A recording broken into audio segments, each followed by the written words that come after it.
Prions avant de lire les Écritures. Seigneur notre Dieu, merci de nous donner les mots pour exister devant toi. Ils sont un lien entre toi et nous, mais ils sont vains et vides si tu ne viens pas toi-même les remplir de leur sens. Ils restent étrangers à notre intelligence et à notre esprit si tu ne viens pas les remplir de ta présence. Viens toi-même habiter ces mots par ton esprit. Fais-les descendre dans nos cœurs pour transformer nos vies. Amen. Éternel, tu me sondes et tu me connais. Tu sais quand je m'assieds et quand je me lève. Tu pénètres de loin ma pensée. Tu sais quand je marche et quand je me couche. Et tu pénètres toutes mes voies. Car la parole n'est pas sur ma langue, que déjà, ô Éternel, tu la connais entièrement. Tu m'entoures par derrière et par devant, et tu mets ta main sur moi. Une science aussi merveilleuse est au-dessus de ma portée. Elle est trop élevée pour que je puisse la saisir. Où irai-je loin de ton esprit? Et où finirai-je loin de ta face? Si je monte aux cieux, tu y es. Si je me couche au séjour des morts, t'y voilà. Si je prends les ailes de l'aurore et que je vais habiter à l'extrémité de la mer, là aussi, ta main me conduira et ta droite me saisira. Si je dis, au moins les ténèbres me couvriront, la nuit devient lumière autour de moi. Même les ténèbres ne sont pas obscures pour toi. La nuit brille comme le jour et les ténèbres comme la lumière. C'est toi qui as formé mes reins, qui m'as tissé dans le sein de ma mère. Je te loue de ce que je suis une créature si merveilleuse. Tes œuvres sont admirables et mon âme le reconnaît bien.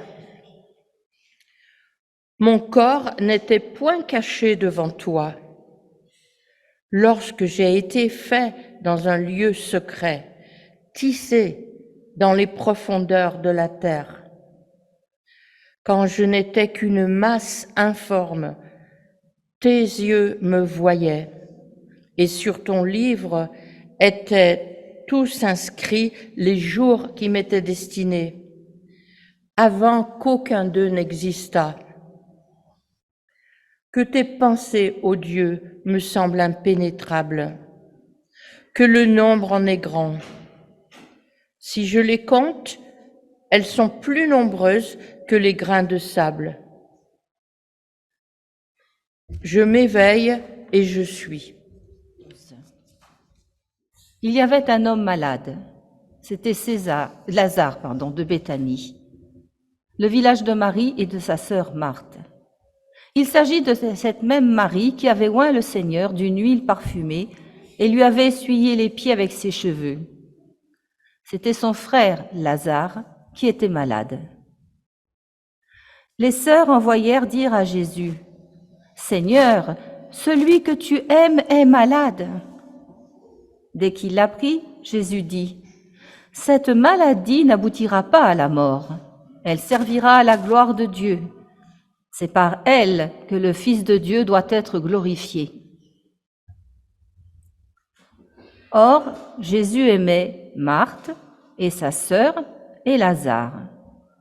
Cependant, il savait Lazare malade.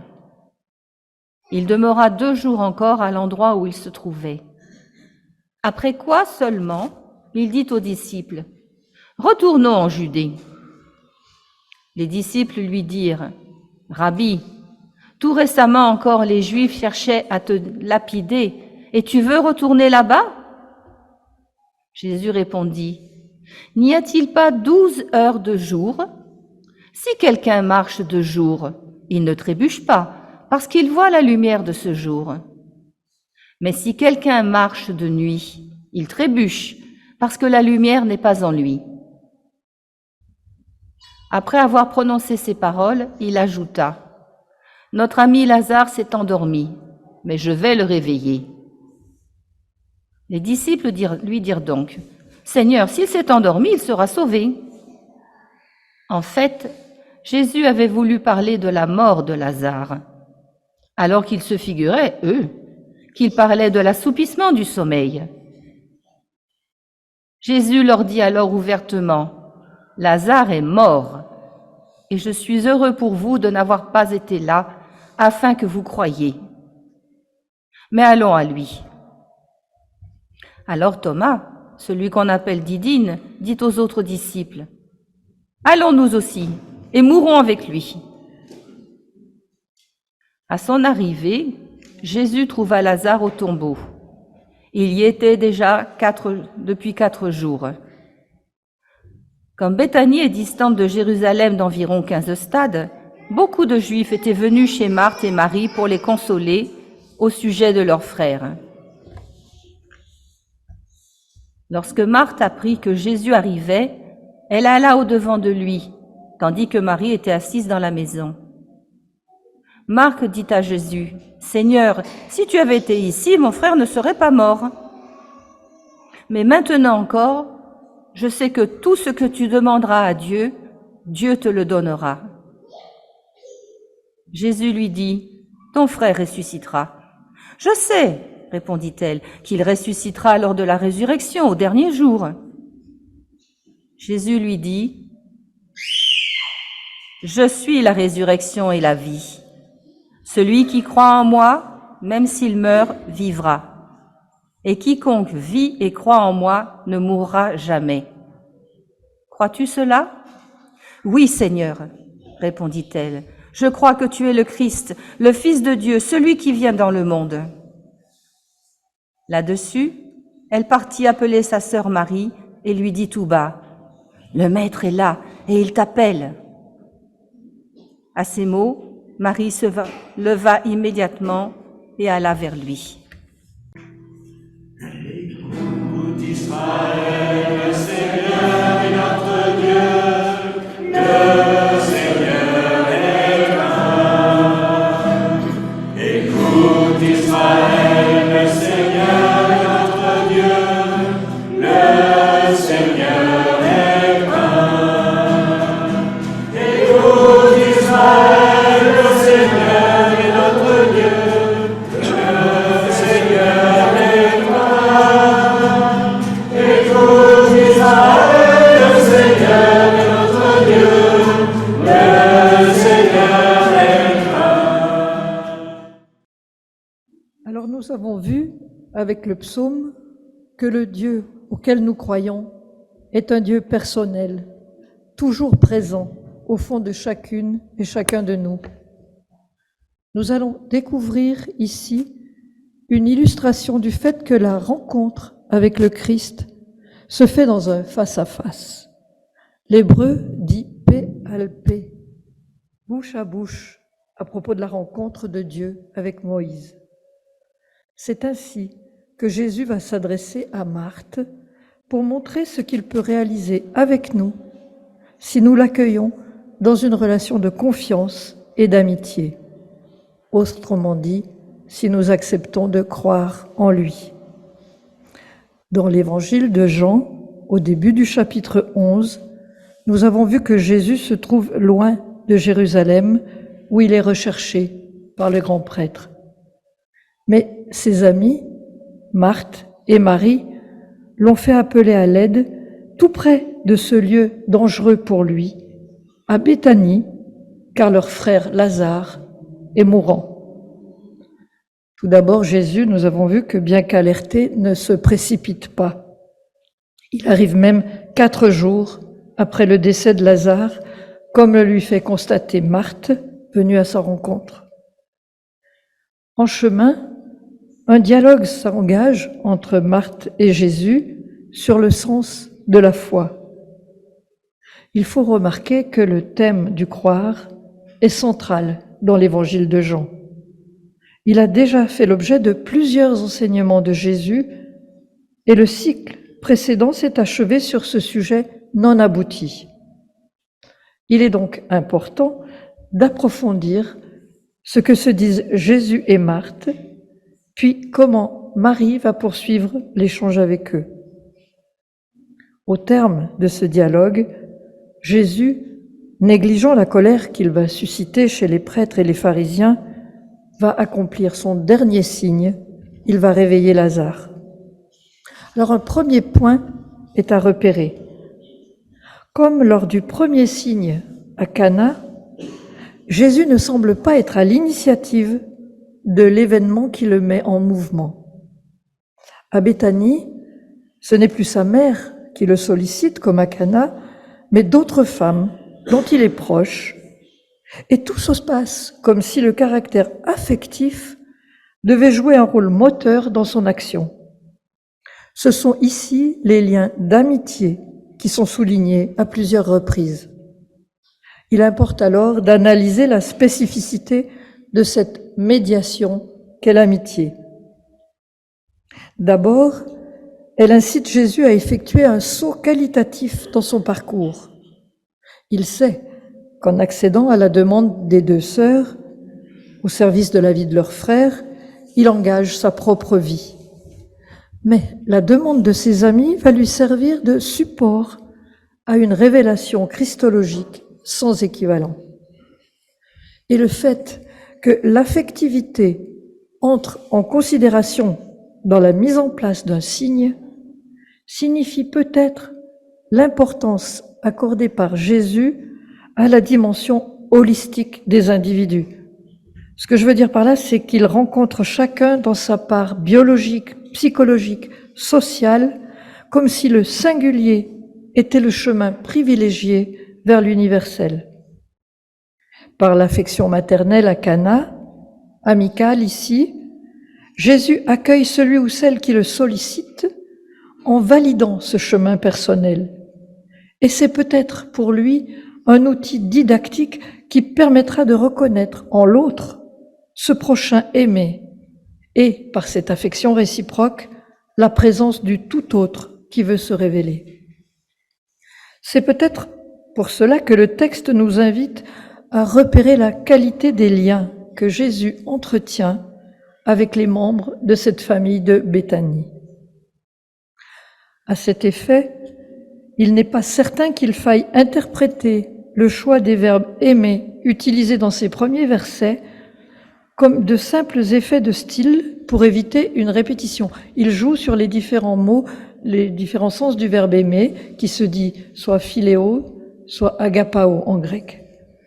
Et quand il s'agit de la relation d'amitié avec Lazare, le narrateur emploie le verbe grec philéo au verset 3, alors qu'au verset 5, en évoquant Marie et sa sœur, c'est le verbe agapao, beaucoup plus radical, qui est choisi par le narrateur joannique.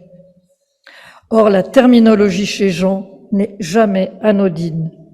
Et ce jeu entre les 2 verbes trouvera un nouvel écho au bout de son évangile, dans le dialogue entre Jésus et Pierre, quand ce dernier sera invité à rejoindre le Christ à la mesure de ses moyens d'homme sincère, mais comme on le sait, faillible. Et vous vous souvenez, dans ce chapitre 21 de l'évangile de Jean, 3 interrogations seront nécessaires pour ajuster la relation de Pierre au Christ et lui permettre de trouver sa juste place. À 2 reprises, au départ, Jésus le convoque dans une relation d'amour. Puis, la 3e fois, le verbe change et devient celui de l'amitié, philéo, moins exigeante que celle d'agapé dont Pierre se sent incapable. Rien de tel ne se produit avec Marthe et Marie. C'est-à-dire que le narrateur va souligner l'adéquation constante entre ces femmes et Jésus. Donc ça, c'est un premier point sur le vocabulaire. On voit que ces femmes sont capables d'un amour total. En outre, nous remarquons dans ce texte que contrairement aux habitudes patriarcales qui se fixent sur un homme qui est le chef de famille, c'est Marthe et sa sœur qui semblent avoir plus d'importance que leur frère Lazare, qui n'est même pas nommé chez Luc et qui n'est mentionné là que par sa maladie. Cette mise en lumière des deux sœurs souligne peut-être l'affinité de Jésus avec elles et rendra évidente la réaction de confiance de l'une et l'autre dans leurs entretiens. D'autre part, cette mention d'une intimité spirituelle rare succède immédiatement à l'annonce du fait que la maladie de Lazare ne basculera pas vers la mort, mais vers la glorification du Fils. Mise en lien avec la mention de l'onction faite par Marie sur les pieds de Jésus, l'attention du lecteur ou de l'auditeur de ce texte est donc stimulée, alertée par ces indications et par les procédés littéraires employés. Tout semble orchestré pour nous préparer à ce qui va se produire autour du décès de Lazare, qui annonce la suite du parcours du Christ. Ainsi, dans un climat d'amour et de confiance, où la foi est centrale, nous allons être mis en présence d'un signe exceptionnel de Jésus. Nous sommes d'ores et déjà prévenus que ce miracle révélera le lien qui unit le Fils à son Père. Les procédés rédactionnels organisent toute une scénographie. Elle a pour but de nous accoutumer à ce que la suite du parcours de Jésus va révéler, le passage du Fils de Dieu par la croix, avec tout l'enseignement de cette œuvre de glorification. En effet, le caractère programmatique qui s'inscrit dans le contexte d'une relation affective avec ses amis de Béthanie va nous permettre de comprendre rétrospectivement que Dieu n'est pas absent à la croix, mais qu'au contraire, cela signifie sa pleine révélation. Mais tout cela se perçoit à la condition, qui n'est pas mineure, de se placer, nous, dans la posture qui va être celle de Marthe et de Marie. Et que nous dit précisément cet échange entre Jésus et Marthe?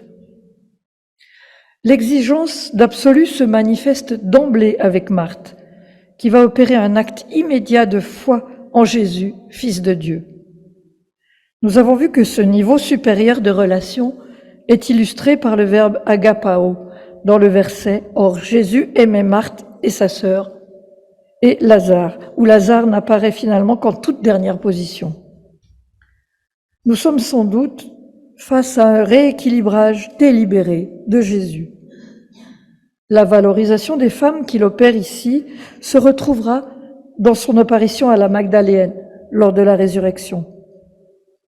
Et à mieux regarder le texte, on découvre que pour Jésus, les disciples masculins n'ont ni plus ni moins d'importance que les femmes qui l'entourent quand il s'agit de comprendre ou de transmettre son enseignement. C'est pourquoi la force et la sobriété de la confession de foi de Marthe méritent d'être mises en évidence. Nous avons vu que Marthe s'est détachée du groupe orienté vers le deuil. Dès ses retrouvailles avec Jésus, elle lui fait part de son regret et de sa souffrance, en même temps que de sa confiance en son pouvoir thaumaturgique, son pouvoir de faire des miracles. Mais elle dépasse très vite ce stade pour accéder à une véritable déclaration de foi au verset 22, quand elle dit « Maintenant encore, je sais que tout ce que tu demanderas à Dieu, Dieu te le donnera. » Elle situe Jésus avec justesse dans sa relation au Père. Sa formulation appuyée par « je sais que » révèle une adhésion de foi qui n'omet aucun des plans de la révélation christologique. D'abord, sans espoir de voir guérir son frère, elle a confessé sa foi en la résurrection, mais selon l'enseignement traditionnel du judaïsme, en la plaçant au dernier temps du monde. Puis le dialogue avec Jésus la conduit beaucoup plus loin. Et il peut alors confier à cette femme l'une des plus grandes déclarations de son pouvoir comme envoyé du Père. En effet, la question à laquelle Marthe va permettre à Jésus de répondre revient à lui demander comment l'être humain peut accéder à la vie éternelle. La réponse de Jésus joue sur la possibilité d'un malentendu à propos de la résurrection. Ce stratagème permet d'accéder au cours du dialogue à une conception nouvelle de ce qu'est la résurrection qui rejoint chacun dans son individualité et qui révèle Jésus comme sauveur du monde. Entre-temps, il va montrer que le but du miracle qu'il va réaliser ne vient pas conforter la croyance en la résurrection des morts dans un avenir qui serait incertain, mais mettre en lumière sa propre dimension christologique. Jésus est l'envoyé du Père. Obtenir la vie éternelle est alors une réalité pour aujourd'hui, mais elle exige de croire en lui. Initié par la célèbre formulation « Ego eimi », « Je suis la résurrection », les versets 25 et 26 nous révèlent que Jésus offre, dans le présent de la foi, la promesse de la vie, dont la résurrection de Lazare ne sera qu'une illustration. La mort physique n'a pas d'importance. Celui qui croit vit et vivra à jamais. Cela vient contredire ce qui est habituellement professé par les pharisiens, puisque Jésus donne la vie au présent. C'est ici et maintenant qu'elle est à recevoir dans une vie nouvelle, éclairée par notre certitude de foi. Nous sommes donc loin de ce que proposait l'attente juive. C'est une autre dimension qui se fait entendre ici en reconnaissant Jésus comme Fils de Dieu. Elle est soulignée par le troisième titre donné par Marthe, en disant « celui qui devait venir dans le monde ». Cette dénomination nouvelle pointe clairement une messianité qui relie l'au-delà à ce monde-ci. Il faut noter que si la qualification de Jésus comme essence de vie est courante dans le 4e évangile, cette déclaration faite à Marthe est l'unique fois où Jésus affirme être lui-même la résurrection. La puissance sotériologique de cette affirmation mériterait d'être plus souvent mise en valeur, seulement elle souligne le fait qu'elle s'effectue dans un dialogue avec une femme, détail sur lequel les clercs, notamment catholiques, n'ont peut-être pas souhaité insister au fil des siècles. À l'étude de ce texte, on pourrait prendre pour un excès d'enthousiasme de la part de Marthe cet élan qui surplombe la mort de Lazare, alors que Marie demeure encore dans le deuil. C'est sans doute que Marthe a en effet déjà quitté la phase de deuil pour parvenir au-delà. Grâce à l'éclairage de sa foi, elle avance, et à cet instant, elle avance plus vite que sa sœur sur le chemin de la conversion. Nous retrouvons là ce que nous avons nommé le cœur et le sommet de l'enseignement johannique, croire. En effet, tous les fondements de la révélation organisée pour éclairer la réalisation du dernier signe effectué par Jésus ne peuvent acquérir d'effectivité que s'ils sont reçus dans la foi. Croire ne saurait pourtant faire l'impasse sur la question de Dieu. Qui est Dieu ?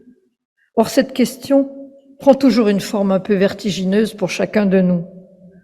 En dire quelque chose de positif court le risque de le trahir en l'emprisonnant dans une image. C'est pourquoi les mystiques ont privilégié la voie qu'on dit apophatique, un chemin qui consiste à exprimer non pas ce que Dieu est pour nous, mais ce que Dieu n'est pas. Jusqu'à découvrir avec un savant du XVIIe siècle qui s'appelait Angelus Silesius que, je le cite, « plus tu connaîtras Dieu et plus tu avoueras que tu peux toujours moins exprimer ce qu'il est. » Il n'empêche que l'être humain est ainsi fait que toujours il cherche à comprendre. parfois même avec trop de zèle, et on nous prévient d'Ève qui, voulant mieux saisir les recommandations divines, se laisse fourvoyer par les propos du serpent. Et pourtant, il n'est pas interdit, et au contraire, de chercher à comprendre, si l'on se tient à distance du drame qui consisterait à vouloir tout maîtriser, à se vouloir comme Dieu, au lieu de grandir pour devenir à sa ressemblance.